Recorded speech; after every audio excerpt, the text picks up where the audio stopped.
pessoal, sejam muito bem-vindos ao módulo 10 do curso MDV Business e nós vamos falar sobre cultura organizacional. Aí você vai me dizer, Raquel, mas você já falou isso lá no módulo 5, né, sobre, quando a gente estava falando sobre escritórios, sobre a construção do nosso escritório, do nosso modelo de negócios. Sim, já falei sobre a cultura organizacional lá. Entretanto, lá eu falei adaptada ao nosso modelo de negócios, aos modelos de negócios que podem ser desenvolvidos na advocacia. Aqui nós vamos falar sobre a cultura organizacional, como que ela é levantada, como que ela é analisada, como que ela é alterada pelas empresas, enfim, nós vamos entender o nosso cliente a partir desse tema de cultura organizacional. Então, como a gente já conversou, só recapitulando um pouquinho aqui, a cultura organizacional, ela existe em qualquer empresa, ela existe, ela é de fato, ela é o que a empresa vivencia, né? Então, ela pode ser uma cultura organizacional positiva, né, que ajuda a empresa a alcançar as metas.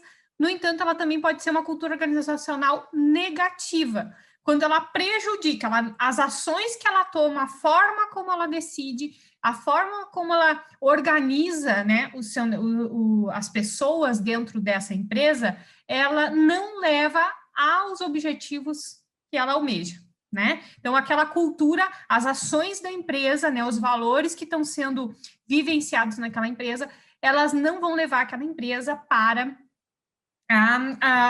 alcançar os objetivos que ela almeja, tá? Então, antes da gente prosseguir, existe essa cultura que não leva aonde a empresa quer chegar e outra que, bem implementada, leva para onde a empresa quer chegar. Mas agora nós vamos analisar aqui os tipos de culturas organizacionais. Quais são os tipos que a gente verifica e que são estudados por especialistas, enfim. Dentre esses quatro tipos de cultura organizacional, não existe as culturas certas e as culturas erradas. Existe a cultura adequada. Por quê? Por exemplo, numa empresa que tem que ter, né, a inovação como o carro-chefe da empresa, uma empresa de tecnologia que, né, tá sempre precisando de um alinhamento constante com as mudanças, as novas exigências, a evolução tecnológica propriamente, ela não pode implementar uma cultura, por exemplo, como a gente vai ver daqui a pouco, uma cultura de poder. Ela precisa implementar um outro tipo de cultura organizacional. Então, por vezes nós vamos ver nas empresas que, na verdade, aquela cultura que está sendo implementada não é adequada para o modelo de negócios. Ou melhor, ou a empresa alinha os seus objetivos com o que ela desenvolve dentro da empresa, né, com a cultura que ela tem, ou ela vai mudar a cultura organizacional para atingir os seus objetivos. Então, quais são os tipos, né, de cultura que nós verificamos, né, na prática das empresas? A primeira cultura que a gente verifica é a cultura mais antiga, né, que é a cultura do poder, né, que concentra a liderança da empresa em uma única pessoa, que é o dono, o sócio, enfim, quem manda na situação, né? Os colaboradores são totalmente orientados a atingir as metas determinadas por aquela pessoa e somente aquela pessoa toma as decisões administrativas dentro da empresa. Essa cultura é retrógrada, essa cultura não se aplica mais. Em alguns tipos de empresa se aplica sim. Por exemplo, se nós estamos falando de uma empresa que ela é uma empresa terceirizada de serviço de limpeza, de higienização, né? Ela tem um número de funcionários, um número de colaboradores muito grande e eles precisam cumprir rigorosamente os contratos em dia, né? Seja a limpeza do que for, né? De shopping centers, de condomínios residenciais, de condomínios empresariais, seja do que for, ela precisa rigorosamente. E as pessoas que gerenciam esses colaboradores, elas precisam centralizar o poder de decisão, porque esse modelo de negócios exige que tenha os seus centralizadores, né? Exige os núcleos centralizados de determinar as ordens daquela empresa. Porque, afinal, a terceirização, ela é isso, que aonde a pessoa trabalha, não importa, ela tem que obedecer à empresa terceirizada, né? Então, esse tipo de modelo de negócio, né? Esse modelo de negócio vai exigir esse tipo de cultura organizacional, né? Ah, podemos implementar outros tipos de cultura organizacional? Podemos implementar vários tipos de cultura organizacional dentro de uma única empresa, dependendo do nível dos colaboradores? Podemos também. Então, a cultura de poder, ela é centralizadora, mas ela vai ser adaptável a alguns modelos de negócios. No entanto, para a maioria dos negócios hoje em dia, ela não é adequada, né? Porque essas empresas, elas têm grande dificuldade em permitir o crescimento e o desenvolvimento das habilidades dos seus colaboradores. Então, quando ela centraliza as decisões, quando ela centraliza os atos, ela ignora, né, as ideias, os comportamentos, as necessidades dos seus colaboradores. Então, nessa centralização, ela vai perder muito nesse sentido. Para um negócio, para aquela empresa, para aquele modelo de negócios, faz sentido ter um engajamento maior dos colaboradores nas decisões, na atividade em si da empresa? Se faz mais sentido, então precisa-se alterar a cultura. Mas, se não, se é aquilo é exigido por aquele modelo de negócios, afinal, está adequado, né? O segundo tipo de cultura organizacional é a cultura de papéis de cada colaborador. Ou seja, na empresa é definido o que cada uma daquelas pessoas vai fazer, tá? Então, qual é o papel do gerente, qual é o papel do vendedor, qual é o papel do funcionário que faz determinada função, quais são os papéis dessas pessoas. E essas pessoas vão cumprir individualmente os seus papéis, e elas não misturam papéis. Uma dificuldade que esse modelo de negócios focado nessa cultura de papéis enfrenta é a falta de espaço para novas ideias, de espaço para melhorias, né? Resulta em profissionais mais acomodados. Ah, eu estou aqui no meu lugar, eu fiz o que eu tinha que fazer, outro colega ali, eu fiz o que tinha que fazer hoje, o colega ali está se quebrando, fazendo alguma coisa, mas não é meu papel. Então, eu não vou interferir no trabalho dele. Isso causa um grande desengajamento, dependendo do modelo de negócios. Agora, se o modelo de negócios exige que essas pessoas trabalhem dessa forma por um objetivo, então elas vão trabalhar dessa forma. Se um setor de uma empresa exige que aqueles papéis sejam desempenhados daquela forma, né, naquele formato, pode ser aplicado num setor da empresa. Mas veja que esses primeiros dois tipos de cultura organizacional são culturas organizacionais adequadas a modelos muito específicos de negócios ou a setores muito específicos dentro de empresas maiores. Eles não vão ser, assim, hoje, o que vai mais trazer resultado, o que vai estar mais alinhado com o avanço, né, da gestão empresarial, com os estudos sobre gestão empresarial, gestão estratégica, sobre liderança. Esses dois primeiros modelos, eles precisam ser aplicados exclusivamente em determinadas situações, né, para eles serem úteis, mas na maioria das vezes eles não vão ser. E aí nós vamos para os dois últimos modelos, que é a cultura de tarefas a serem desenvolvidas dentro da empresa e não de cada colaborador. Então, a empresa é organizada que determinadas tarefas precisam ser feitas. E aí os colaboradores, eles se engajam na realização da tarefa, pouco importando o papel exatamente de cada um ali. E o quarto tipo de modelo é a cultura de pessoas, né? Que são as empresas focadas nas pessoas que fazem a organização.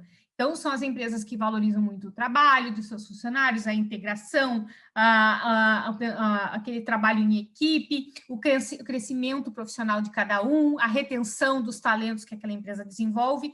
Então, esses dois últimos modelos, né, esses dois últimos tipos de cultura organizacional, a cultura de tarefas, os profissionais e as empresas, elas são bastante flexíveis, né, no ritmo, na rotina, né, daquelas atividades. E a cultura de pessoas é sempre focado se aquela pessoa está se desenvolvendo, se aquela pessoa está realmente não só se beneficiando, mas trazendo aquela satisfação maior de desempenhar de fazer, né, aquele serviço, né? Então, a liderança nesses dois últimos modelos, nesses dois últimos tipos de cultura organizacional, ela precisa ser muito forte no sentido de observar muito o que agrada os funcionários, né? Observar muito o que pode ser melhorado em relação às pessoas que estão, né, desempenhando aquelas atividades, que estão trabalhando na empresa,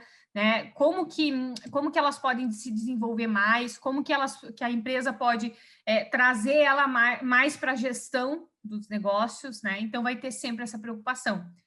Às vezes, a cultura organizacional focada em pessoas, né? Aquela cultura que traz o colaborador, todas as pessoas que se relacionam a partir daquela empresa, às vezes ela peca por focar muito nos talentos e deixa de prestar atenção em outros fatores que também são importantes na empresa, né? Como o relacionamento com os parceiros, os cuidados com a infraestrutura, né? O relacionamento até mesmo com o poder público, porque está focado em gerenciar aquelas pessoas e administrar o negócio com esse objetivo, né? Então, todos os tipos de cultura organizacional, eles têm os seus prós e têm os seus contras, dependendo do modelo de negócios que é desenvolvido pela empresa. Lembra sempre, a cultura organizacional, ela tem que levar a empresa a atingir os seus objetivos. Se aquela cultura organizacional de poder está levando aos objetivos que ela almeja, é uma cultura adequada. O que acontece hoje, que essa aqui essa tipificação de cultura organizacional é a tipificação mais comum que inúmeros doutrinadores sobre o assunto, né, estudiosos sobre o assunto trazem. Mas quando a gente vai para a prática dentro de uma empresa, a gente verifica que acontece misturas dentro da empresa para se chegar, né, a uma cultura adequada para aquele modelo de negócios. Mas nem sempre isso é um ponto positivo. Porque às vezes a empresa descobriu, né? A empresa descobriu que ela precisa fazer ajustes na sua cultura organizacional. Aí algumas pessoas de dentro da empresa vão estudar isso e começam a descobrir, olha, se a gente colocar essa rotina dentro da empresa, de fazer reunião toda sexta-feira de tarde para ouvir o que os empregados, o que os funcionários, o que os colaboradores precisam, querem dentro da empresa, é uma rotina importante para a gente, né, focar nas pessoas, para a gente focar nos talentos. Só que aquelas reuniões, elas se tornam palco para os gestores, até mesmo, às vezes, né, imprimir outro tipo de cultura naquelas pessoas, né? Imprimir a necessidade de atingir metas, que daí nós vamos para outro tipo de cultura organizacional. Então, acontece uma mistura dessas culturas, porque começa a se construir uma colcha de retalhos. Ah, não, eu ouvi falar, eu ouvi dizer, alguém me disse que aqui na empresa a gente pode, né, trazer o funcionário mais para perto usando determinada ferramenta, mas não implementa como um todo uma análise do que está acontecendo, uma análise de onde a empresa quer chegar, um diagnóstico sobre quais ações hoje levam aonde ela quer chegar, quais ações não estão levando ela para esses objetivos, o que realmente precisa ser mudado em cada setor. Não existe esse diagnóstico, existe ideias que são reunidas ali para colocar em prática. Então, guarde essa informação, porque mais adiante a gente vai entender como que o advogado, a assessoria jurídica, ela pode, então, entender que é uma bagunça ou é uma mistura organizada, planejada, bem pensada sobre essas culturas, dependendo do setor da empresa, dependendo dos objetivos, pegou um pouco daqui, um pouco dali, para construir algo muito único para aquela empresa, ou se está se construindo uma colcha de retalhos muito torta aí, né, que não vai levar aos objetivos da empresa, tá só tentando mascarar algo mais profundo que precisa ser mudado, né? E para a gente identificar a cultura organizacional predominante da empresa, a gente precisa observar algumas características. Então, quais são os pontos dentro da empresa que a gente precisa olhar, que a gente precisa perguntar, que a gente precisa entender para saber que tipo de cultura realmente profundamente está sendo difundida dentro dessa empresa, né? Será que essa máscara de uma cultura organizacional focada em pessoas, ela não está sendo uma máscara e que lá profundamente ainda as decisões são autoritárias, né? As decisões são centralizadas, tomadas por apenas uma pessoa, tudo tem que passar por alguém para ser aprovado, enfim, quais são os pontos dentro da empresa que a gente precisa analisar? E aí a gente traz aqui 7 pontos, 7 itens que a gente precisa analisar dentro da empresa e que vai nos dizer que tipo de cultura ela está realmente difundindo, né? O primeiro item seriam os artefatos, né? As coisas físicas dentro da empresa, né?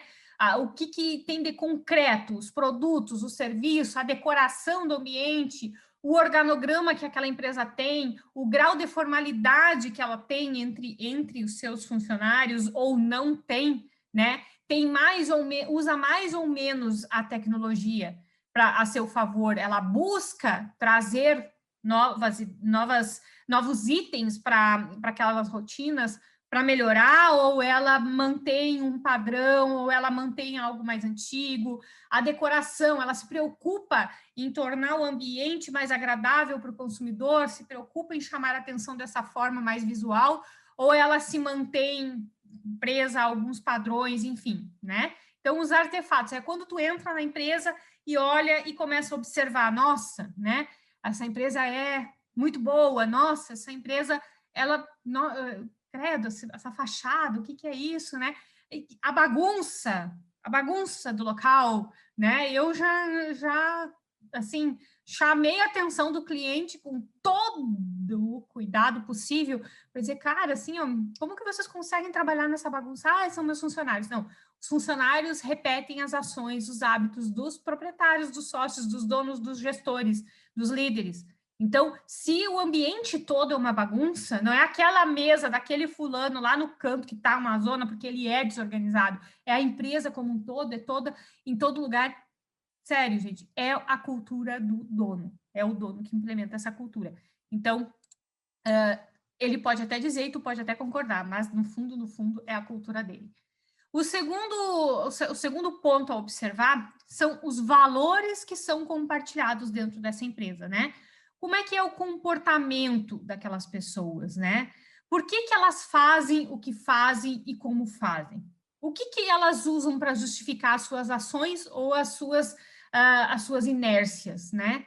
Essas ações, esse espírito de iniciativa, né? Ai, porque eu quero um profissional com iniciativa. Quem mais fala isso, que quer um profissional com iniciativa, é justamente os gestores que não tomam iniciativas quando precisa tomar, né? Tomam só as iniciativas fáceis, as difíceis eles não tomam, né? Não tomam à frente muitas vezes, então eles querem contratar funcionários que tenham essa predisposição natural de tomar as iniciativas dentro da empresa e tudo mais, mas eles não fazem isso. E qual é a cultura que vai ser difundida? Pode contratar, sei lá, qual personalidade aí para trabalhar dentro da empresa. Se você é o gestor e não tem esse espírito de iniciativa, as pessoas vão passar a não ter também, né? Ou aquelas pessoas que venham a ser contratadas, aqueles profissionais que venham a ser contratados, que têm esse espírito de iniciativa e é colocado num ambiente em que o gestor, onde toda aquela energia, aquele ambiente de trabalho, ele vai no sentido oposto, ele não fica, né? Não fica por diversos motivos, mas no fundo, né, o motivo principal é esse, por inadequação. Então, quando a gente pensa assim em analisar como que está sendo, né, o padrão de comportamento, o padrão de pensamento, o padrão de ação dentro da empresa, a gente começa sempre pelo gestor, né? E quando ele quer muito uma coisa muito diferente dele, é porque ele sente falta nele, mas, né, ele não reconhece isso, então ele busca outras pessoas, e isso geralmente não dá certo. Terceiro item da minha lista aqui, né, digamos assim, são as pressuposições básicas. O que seria isso? Né? São as crenças, as percepções inconscientes, é a coisa mais difícil de analisar. Vai mais pelo nosso, até um sexto sentido, assim, de entrar dentro daquele ambiente, né? E talvez a gente precise de mais tempo para analisar esse ponto, mas ele é importante. Porque, sério, quando eu conheço uma nova empresa, aquela primeira impressão de como as coisas funcionam, geralmente ela está correta. Por mais que o gestor venha e diga, não, porque eu cobro, porque eu faço, porque eu aconteço, mas esses funcionários não fazem nada, e aí ele te mostra que ele já fez um monte de coisa e tudo mais, mas nada vai adiante, porque esses funcionários não trabalham e tal. No fundo, na verdade, quando a gente vira as costas, da onde parte aqueles pensamentos, aquelas ideias, aquele padrão, aquela percepção inconsciente da empresa ali, parte do gestor. E é por ele que a gente começa, mas ele é o primeiro que reclama que as coisas não acontecem. Então, as pressuposições básicas, esse inconsciente da empresa, né? Aquilo que acontece, mesmo que as pessoas queiram que aconteça diferente, mas acontece porque elas estão nesse ritmo. É um ritmo, é uma cadência que existe dentro da empresa. E por mais que se fale o contrário, as ações são sempre naquela direção, né? Elas são passadas de alguma maneira para as pessoas que estão hoje, por meio de histórias, de rituais, de símbolos, de linguagem, né?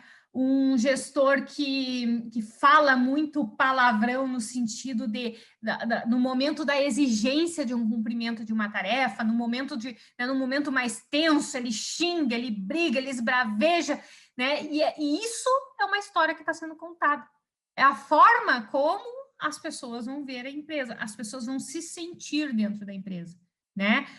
Símbolos que tem dentro da empresa que são utilizados, né? Que talvez levem também para um sentido oposto. Então, ou para o sentido certo, né? A gente está falando dos problemas aqui, mas também tem muito a questão do sentido correto, que às vezes estão todas essas coisas, né? O quarto item são as histórias, né? A cultura ela é construída de histórias, e isso aqui é mais visível ainda nas empresas familiares, né? Como houve eventos assim que ocorreram no passado da empresa e que ajudam a legitimar algumas práticas do presente. Eu, inclusive, escrevi bem assim aqui no material. É, vou dar um exemplo, sabe? Eu acompanhei uma sociedade, né, de 2 sócios numa empresa e eles tiveram no passado um terceiro sócio, né, com o qual brigaram, né, e esse sócio saiu, exigiu todos os valores possíveis e imagináveis, era uma sócia, na verdade, e daqui para frente eles decidiram que não fariam mais sociedade com ninguém, porque, né, então, um fato do passado está determinando uma ação no futuro, só que hoje eles precisam muito de um terceiro sócio. E tem várias possibilidades para essa sociedade, mas eles não aceitam isso e eles estão ficando parados no tempo. Por quê? Não, sócio aqui não. De forma alguma, eu não vou trabalhar com outra pessoa aqui dentro. Ou seja, um trauma do passado está legitimando uma ação no presente, mas que está prejudicando a empresa, né? Então, quando a empresa passa por uma situação dessas, a gente até tenta. Nesse caso, a minha luta foi inglória, né? Porque não foi possível superar esse trauma que eles ficaram desse terceiro sócio.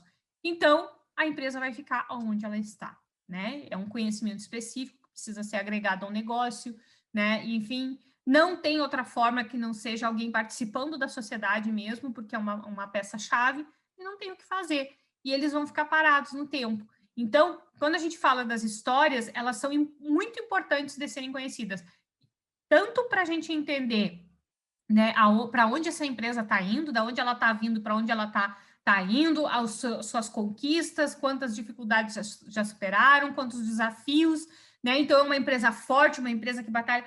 Nunca teve um desafio muito grande para superar, é porque não buscou um crescimento. E toda empresa que busca um crescimento, ela vai ter grandes desafios superados, né? Para chegar até onde ela está. Então, quando não tem esses grandes desafios, também é uma informação, né? E essas histórias, elas são transmitidas, né? Por meio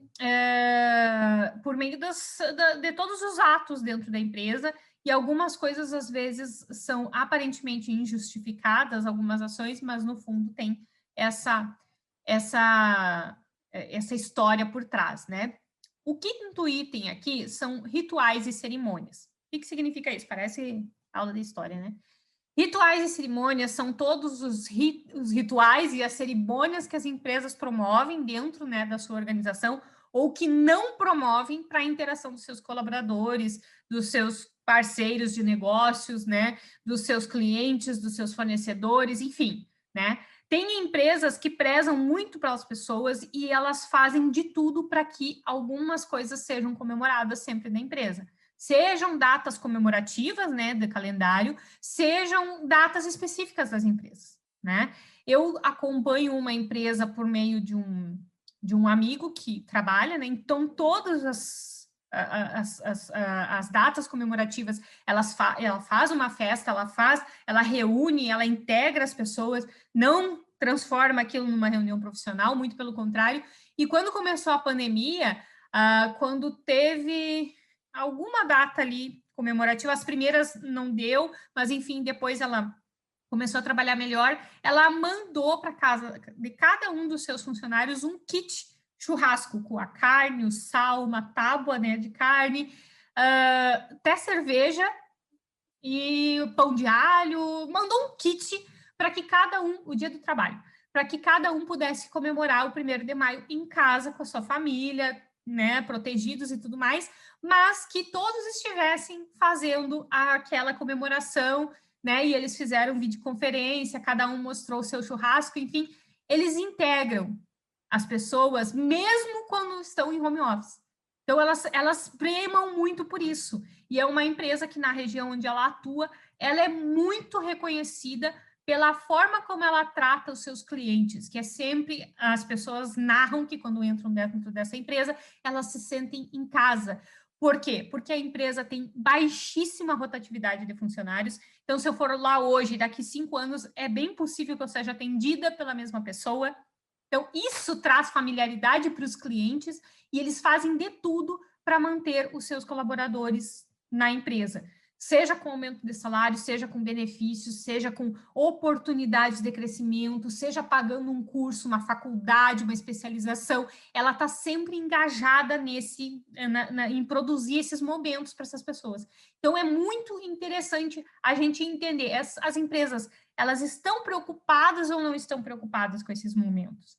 Né? Elas fazem porque tem um histórico, porque elas buscam, né, que realmente aconteça uma integração, ou ela faz só para inglês ver, né, uma festinha lá que nem o sócio vai, né, e que os funcionários ficam lá só comemorando e bebendo alguma coisa, enfim, né? Então, esses rituais, eles reforçam muito os valores da empresa. Então, essa empresa que eu dei como exemplo, ela reforça muito o valor de família, né? Ela dá muito valor a isso.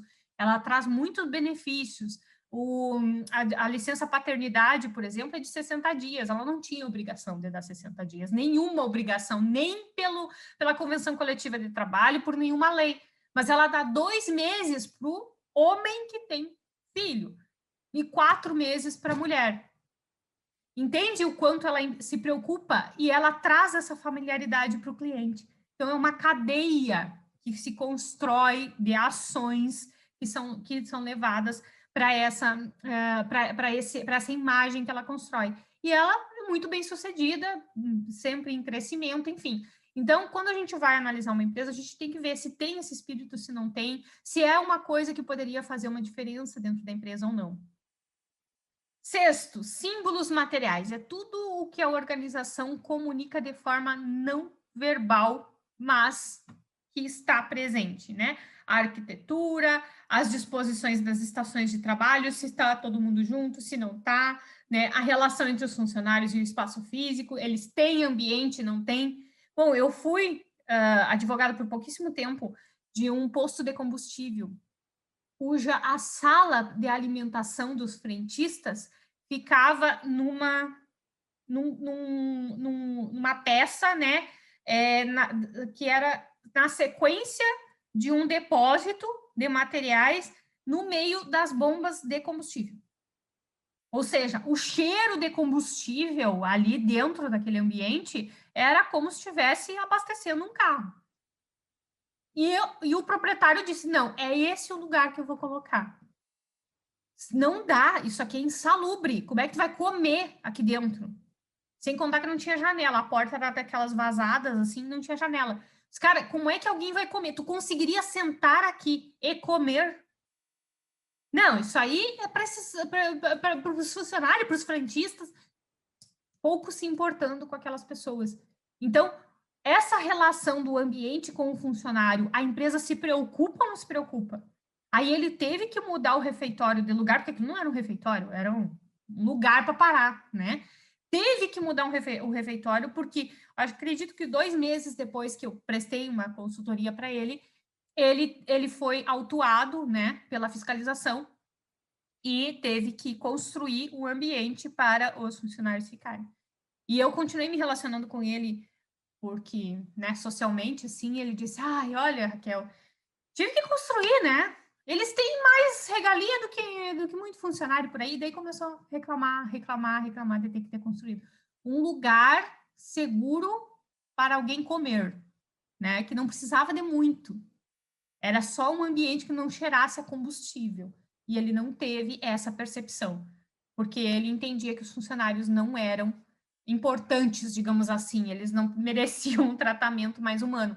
Então, essas questões a gente tem que observar. E eu não fechei contrato mensal e nunca mais depois, eu devo ter advogado umas 2 ou 3 vezes em pontos muito específicos, porque, sério, os valores dessa empresa, e eu não ia mudar essa cultura dele. Eu não tinha condições. Aí ia ser notificação atrás da notificação e alguém berrando, porque ele berrava com todo mundo, era só um detalhe para começar a levantar a voz comigo também, berrando com todo mundo e mandando e achando que podia mandar em todo mundo.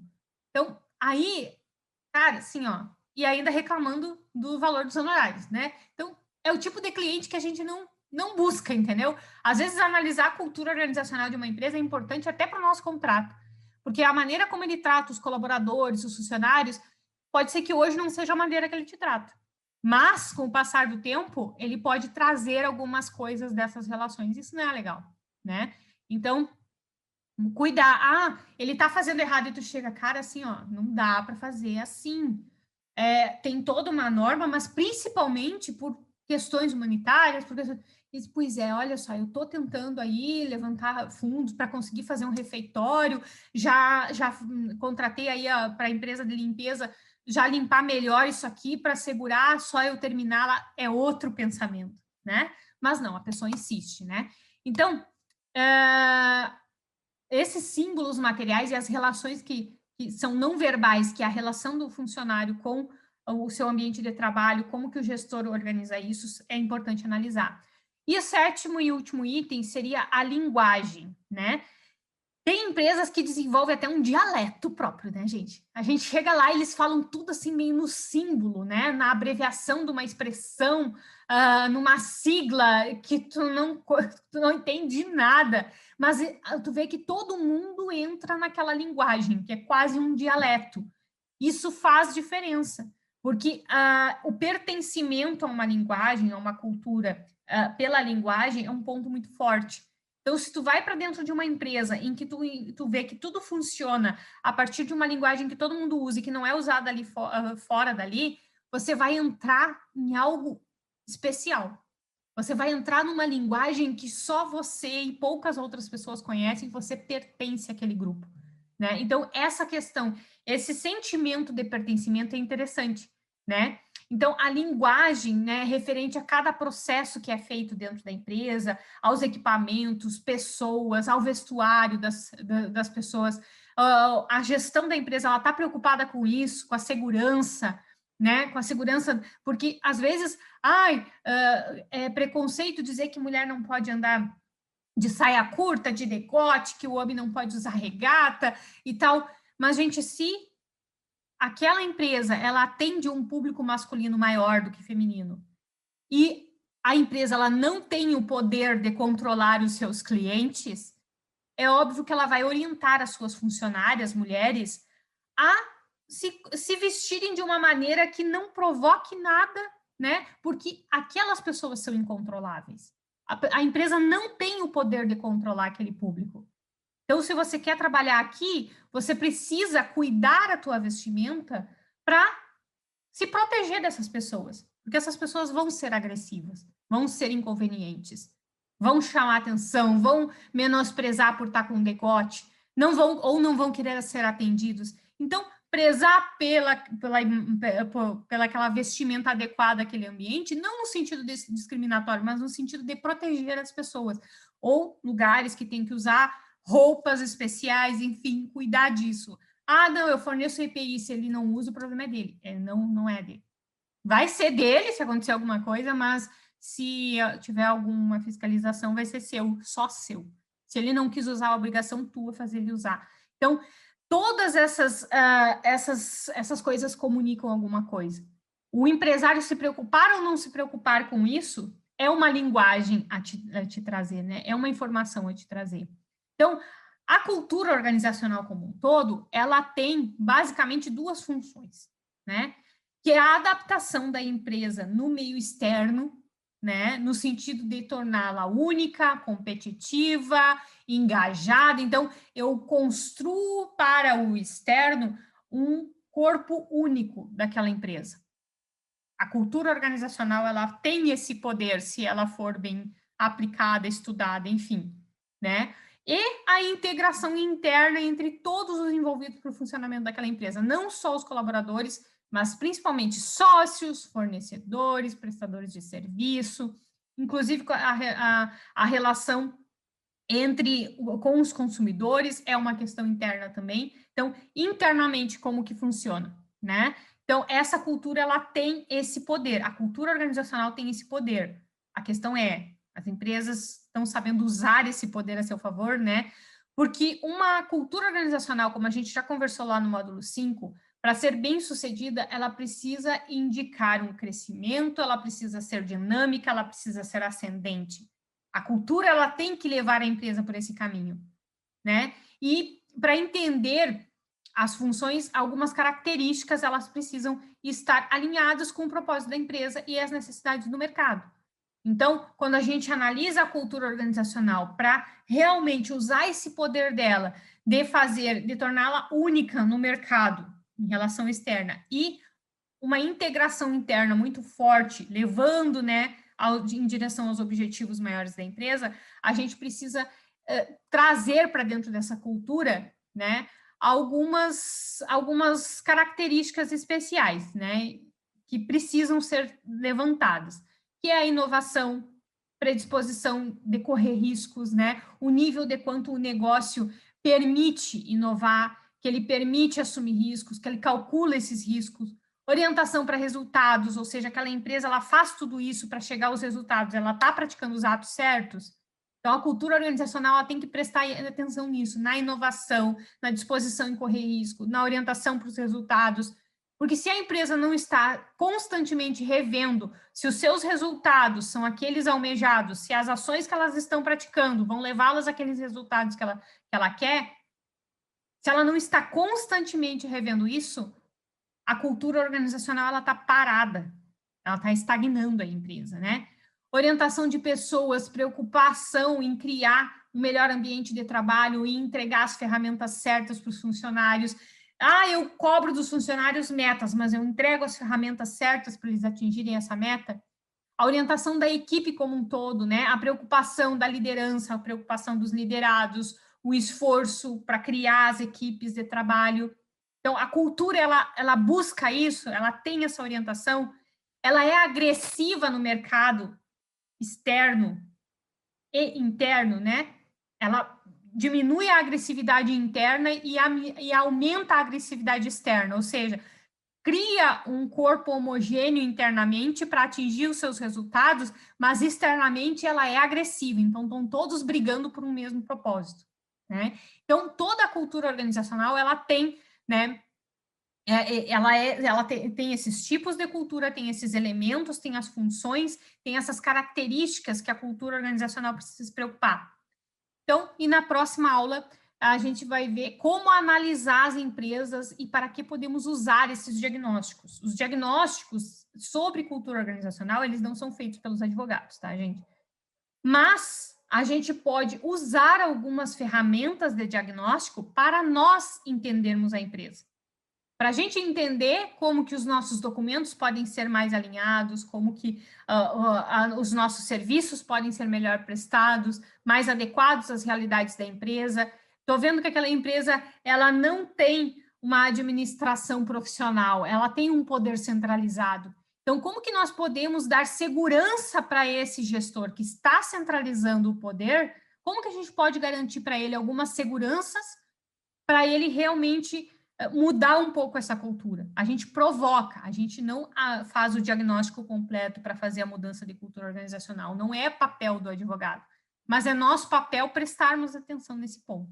Então, na próxima aula, a gente vai analisar, ver como que a gente analisa as empresas para a gente poder usar esses diagnósticos prévios que a gente pode fazer.